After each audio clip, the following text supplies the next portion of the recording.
Pinag-iingat ng Cybercrime Investigation and Coordinating Center ang publiko ngayong Pebrero.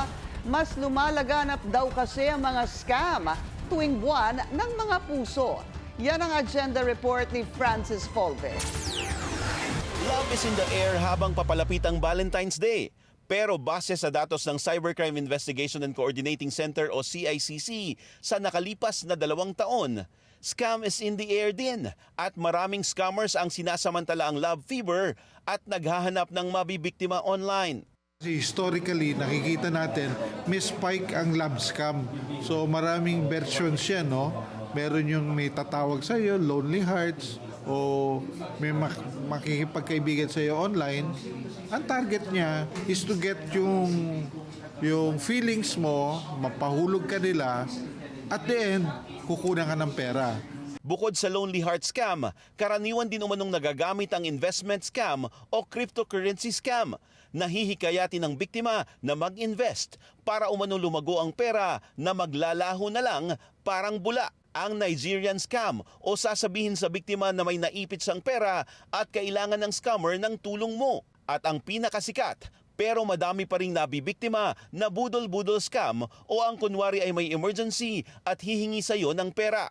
Ang issue rito is hulihin mo na ang damdamin mo. Di ba? Kasi habang lumalapit yung event na yan, alam nyo ang Pilipino, napaka-romantic din. So, mataas ang probability, merong mabibiktima. And we want to preempt it para kumonte o wala nang mabiktima. Sa Meta, ilang mga forum at grupo na ang itinatag para mapagsumbungan at mapag-usapan ang mga karanasan ng mga biktima ng scam. Kagaya ng conversation na ito ng isang potential scammer na nakilala ng isang Pinay online. May problema lang umano sa kontrata niya sa kumpanya. Pero pag nakuha na niya ang 100,000 pounds, ay pupunta na ang foreigner sa bansa at pakakasalan ng Pinay. Buti na lang at hindi siya nabiktima. Dadaanin nila na diligawan ka or talagang pahuhulugin damdamin mo.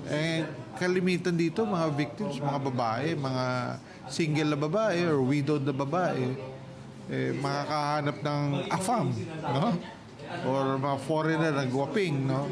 Or military in uniform. Yung pala mga peke. Peke yun. Scam pala ito? Scam lahat yan. And it's a global trend na nag-i-evolve palagi.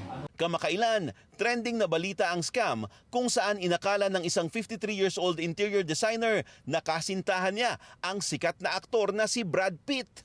Gumamit ang scammer ng artificial intelligence o AI kaya naman inakala ng biktima na legit ang mga video at pictures na pinapadala sa kanya ng umano'y boyfriend. 1.5 taon siyang na-scam at ang mas masakit pa, natangay ang nasa $850,000 na life savings ng biktima.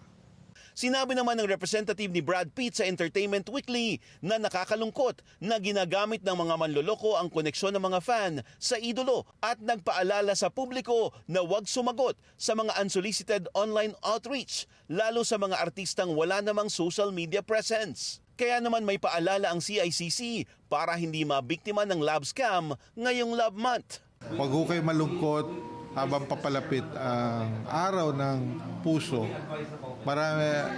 Huwag kayo padadala sa mga matatanggap yung mga mensahe na nanliligaw sa inyo na complete stranger. Please iwasan nyo. Marami na hong naloko rito.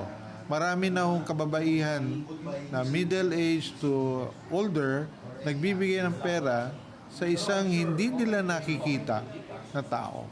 Dagdag ni Ramos, huwag nang maghanap ng forever online at baka ma-scam ka pa dahil ang true love na hinahanap mo ay pwedeng nasa tabi-tabi lang.